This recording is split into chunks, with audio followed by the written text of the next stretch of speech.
জানেন, মানুষ লাইফের প্রতিটা পদে পদে শিখে। আমি এখনো পর্যন্ত শিখতেছি। তবে আমি আমার লাইফের এই পর্যন্ত যা যা শিখছি তা খুবই ডিফিকাল্ট ছিল আমার জন্য।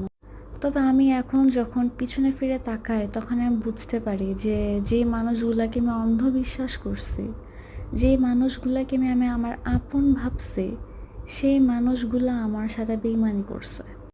যে মানুষগুলাকে আমি আমার ফ্যামিলির মেম্বার ভাবছি, সেই মানুষগুলো আজকে আমাকে চিনতে পারে না। যেই মানুষগুলা কষ্ট পাবে বলে তাদের সামনে একটা ভালো জামা কিনতে পারি নাই, কারণ হচ্ছে গিয়ে তাদের এত সামর্থ্য ছিল না। তাই তাদের সামনে আমার জামা কিনতে হতো সেই মানুষদের আর্থিক অবস্থা অনুযায়ী। সেই মানুষগুলো আজকে আমাকে না, আমাদের চিনে না, ঠিক আছে? আমরা কখনো একা ঘুরতে যেতাম না, আমরা সবাইকে নিয়ে ঘুরতে যেতাম। কারণ আমরা ভাবতাম যে হয়তোবা তারা কষ্ট পাবে যে আমরা একা একা ঘুরতে গেলাম। তো সব সময় আমরা যেখানেই যেতাম ওইসব মানুষগুলোকে সাথে করে নিয়ে যেতাম। এখন যখন তাদের পায়ের নিচে মাটি শক্ত হয়ে গেল তখন তারা আমাদের ভুলে গেল।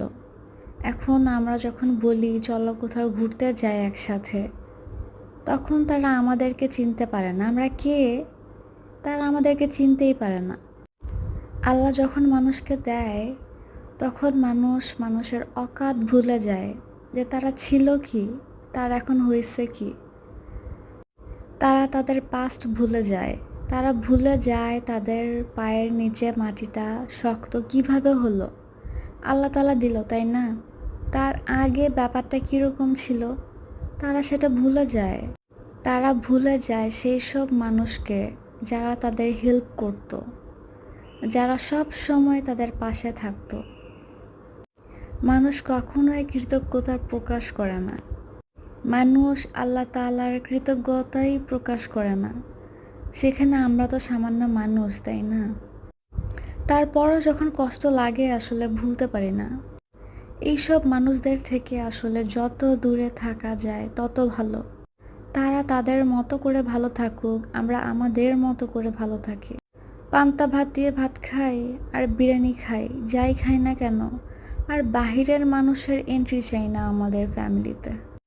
বাস এতটুকু বলতে পারি যে একটু শান্তি চাই, একটু মানসিক শান্তি চাই, যেটার খুব অভাব এখন, খুব বেশি অভাব।